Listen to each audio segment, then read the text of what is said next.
Welcome to the deep dive. Today we're jumping right into, well, a truly monumental development, the 2025 Papal Conclave. It's concluded. And we have the first American Pope. Exactly. Cardinal Robert Prevost, now known as Pope Leo XIV, that makes him the 267th successor to St. Peter. Quite something. Yeah, it really is.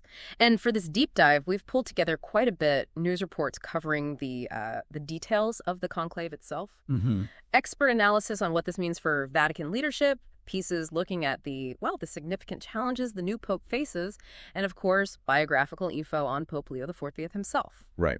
Our goal, like always, is to sort of cut through the noise for you. We want to give you a clear picture of what happened in Rome and, maybe more importantly, why this election matters so much globally. Okay. So the world was watching as the cardinals gathered to pick Pope Francis's successor.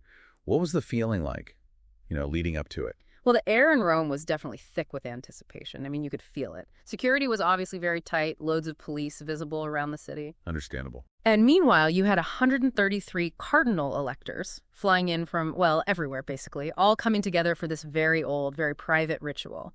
Now, the ritual itself, it's just steeped in tradition, isn't it? Can you walk us through the main steps once they were actually inside the Vatican? Sure. So it kicks off with a mass, the Pro Missa Pro Elegendo Romano Pontifice, which is essentially a mass for the election of the Roman pontiff. That's held in St. Peter's Basilica. It's a big moment of prayer, asking for guidance. After that, the cardinals process very solemnly into the Sistine Chapel. Right, the famous procession. Exactly. And once they're inside, each one takes a sacred oath of secrecy. Then you hear the phrase extra omnes. Oh, yes. Everyone out. Precisely. Anyone not part of the voting has to leave, and the doors are sealed. Then it begins the secret ballots. And the crucial part is they need a 2/3 majority to elect a new pope. 2/3. That's a high bar. Yeah. And then all eyes turn to that chimney. Right. The smoke signals. That's the focus, yeah. Black smoke, no decision yet. White smoke. That's the one everyone's waiting for. So how did it play out this time? Well, our sources tracked it closely. Day 1, May 7th, they had the first vote. Black smoke. Okay, no surprise maybe in the first track. Right. Then, morning of day 2, May 8th. 2 more rounds of voting. Still black smoke. You can imagine the tension kind of building. Oh, yeah. But then, that afternoon, May 8th, white smoke finally billowing from the Sistine Chapel chimney. Ah. And immediately, the bells of St. Peter's Basilica just start ringing out this joyous sound, and the crowd in St. Peter's Square just erupted. It's a unique moment, isn't it? Truly unique. Yeah. Instantly iconic. And then comes the big announcement itself. Yes. After a short wait, the senior cardinal deacon steps out onto that central balcony overlooking the square, and he delivers the ancient Latin words, Habemus Papam. We have a pope. Exactly. And the world gets its first look at the new pontiff. What did Pope Leo XIV say first? His first words to everyone. His very first words were simple but powerful. Peace be with you all. And then he elaborated a bit, calling it the first greeting of the risen Christ, the Good Shepherd. It's a strong image, that shepherd one, and that focus on peace connects with things he said before about the church's role. Okay, so conclave's done, the new pope has spoken. Let's talk about the man himself, Robert Francis Prevost. First U.S.-born pope. That's huge. It really is a landmark. Born in Chicago, 1955. So yes, first pope born in the U.S. But interestingly, he's also a citizen of Peru. Oh, really? Yeah, which points to a really big part of his life and ministry. Sources mention his very Catholic upbringing, family deeply involved in their church down in the south suburbs of Chicago. And his past wasn't the typical sort of Vatican administrator route, was it? What about his education and his actual work in the church? No, not the typical curial path, you could say. He actually got a degree in mathematics from Villanova University. Mathematics. Interesting. Yeah, maybe points to an analytical mind. Then he did his Master of Divinity in Chicago and later a doctorate in canon law in Rome. But then, crucially, he spent many years as a missionary in Peru. Ah, hence the citizenship. Exactly. Ran an Augustinian seminary there, eventually became Bishop of Chiclayo in Peru. It was only more recently that Pope Francis called him to Rome, made him head of the dicastery for bishops. The dicastery for bishops, so that's a pretty influential job, right? Yeah. Choosing bishops. Oh, hugely influential, yeah. Overseeing bishop appointments worldwide. And you mentioned Augustinian. He's part of that religious order. What's the significance there? Well, being an Augustinian connects him to the traditions of St. Augustine. Think emphasis on love, harmony, humility, community. Those are key Augustinian values. Yep. And it's actually quite rare. Only about 34 popes in history have come from religious orders like the Augustinians, rather than being diocesan priests first. So it puts him in a slightly different historical stream. It'll likely shape his approach. What are people saying about his personality? What kind of leader might he be, based on what we know? We've gathered a few descriptions. A seminary classmate called him very calm, extremely intelligent, and extremely compassionate. Sounds like a good combination. Doesn't it?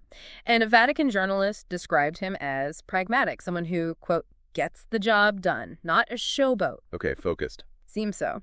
We also heard he likes tennis, enjoys time with friends, likes meeting all sorts of people.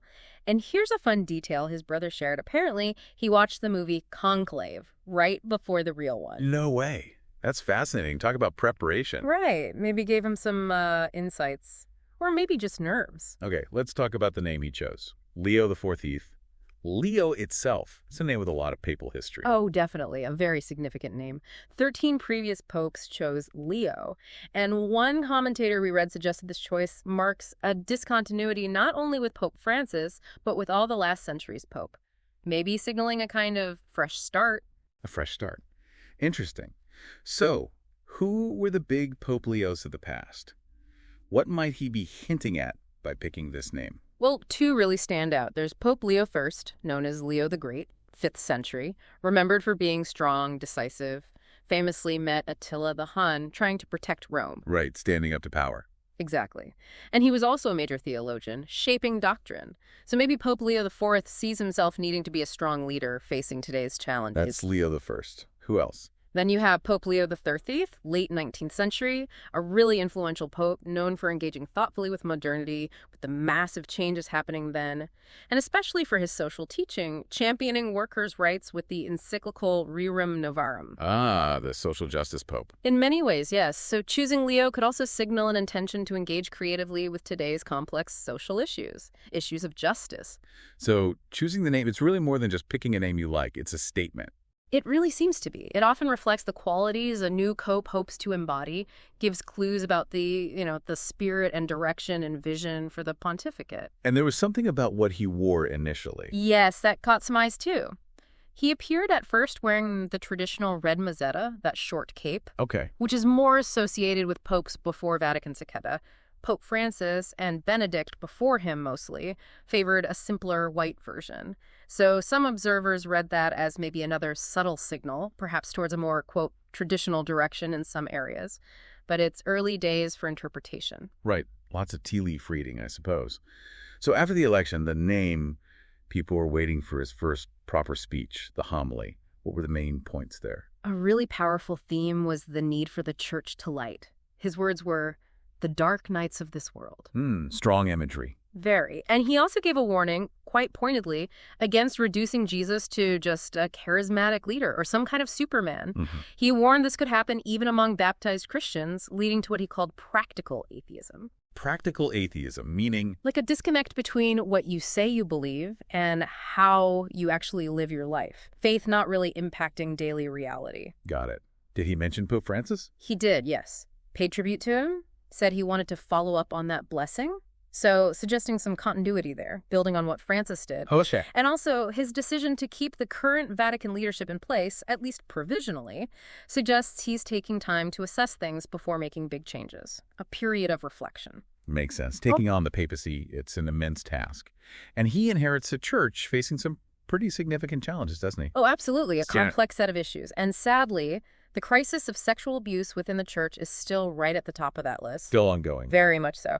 While Pope Francis took steps, there's still huge pressure for more decisive action, for accountability, for truly helping victims heal. It's a deeply painful issue. And it's one where his own background might come under scrutiny. Potentially, yes. We have to mention that his own Augustinian order has faced criticism in the past regarding abuse cases. And there was also a specific complaint filed against him when he was Cardinal Prevost by SNAP, the survivors network of those abused by priests, about how he handled certain cases. So that history will undoubtedly be part of the conversation. Okay, that's a major one. What else? The role of women in the church comes up a lot. Constantly, yes. It's an ongoing, often very passionate debate about greater inclusion for women in ministry, in leadership. Pope Francis appointed some women to high positions, which was significant. Right. But he held the line against ordaining women as deacons. Pope Leo XIV's stated views seem to align with that more conservative stance. So that's likely to remain a point of, well, tension and ongoing discussion. And beyond ordination, the broader question of inclusion, particularly, say, for LGBTQ plus Catholics. Yes, that's another key area. Pope Francis tried to create a more welcoming tone, famously saying, "Who am I to judge?" and recently allowing blessings for same-sex couples. Which caused quite a stir. It certainly did. Sparked significant pushback from more conservative groups within the church. It really highlighted the deep divisions Pope Leo XIV now has to navigate, trying to foster unity while respecting diverse viewpoints. And you mentioned something earlier about an unusual leadership setup in one Vatican department. Ah, yes, that's quite interesting. The Dicastery for Institutes of Consecrated Life. Pope Francis appointed a nun, Sister Simona Brambilla, as the prefect, the head.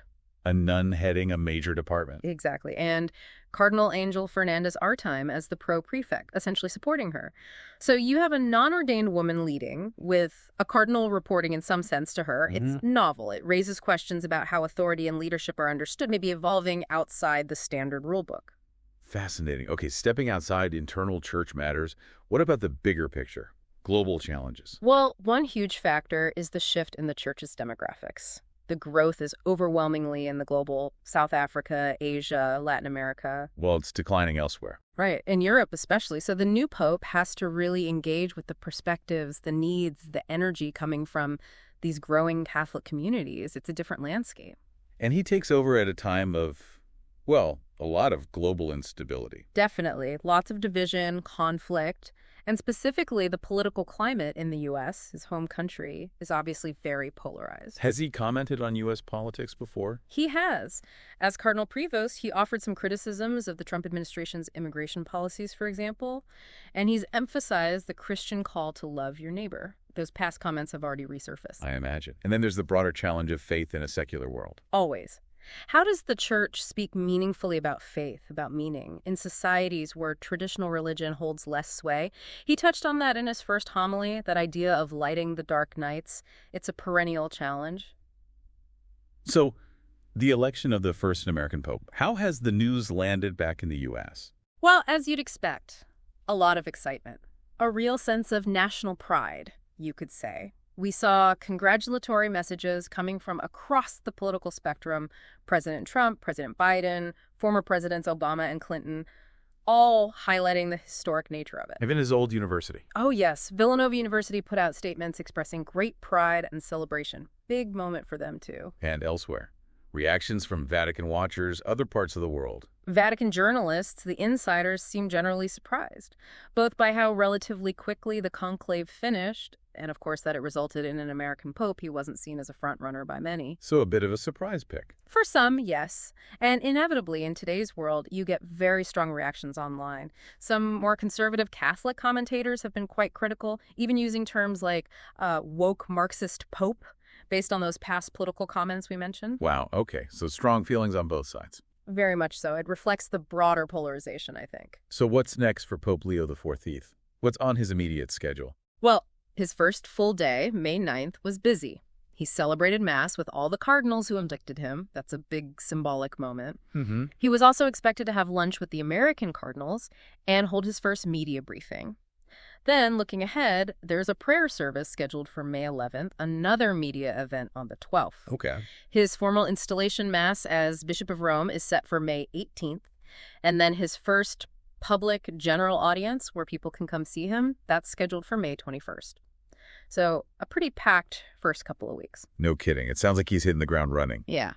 Well, this has been a really thorough deep dive into really a historic moment. It really is. We've covered the election itself, the traditions, the meaning behind the name Leo XIV, his first messages, and the, frankly, huge challenges and expectations he faces. Yeah, and hopefully we've given you a bit more context than just the breaking news headlines, a sense of the history, the personalities, and what this might mean for the Catholic Church and maybe the wider world going forward.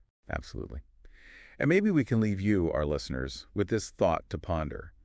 What does it really mean for the global Catholic Church to have an American pope for the first time? How might his specific background, his experiences in Peru and the U.S., and that historically rich name he chose, how Might all that shape how he tackles the really complex issues waiting for him? Good questions. Something to keep watching, definitely. We encourage you to follow the developments and think about the significance of this turning point.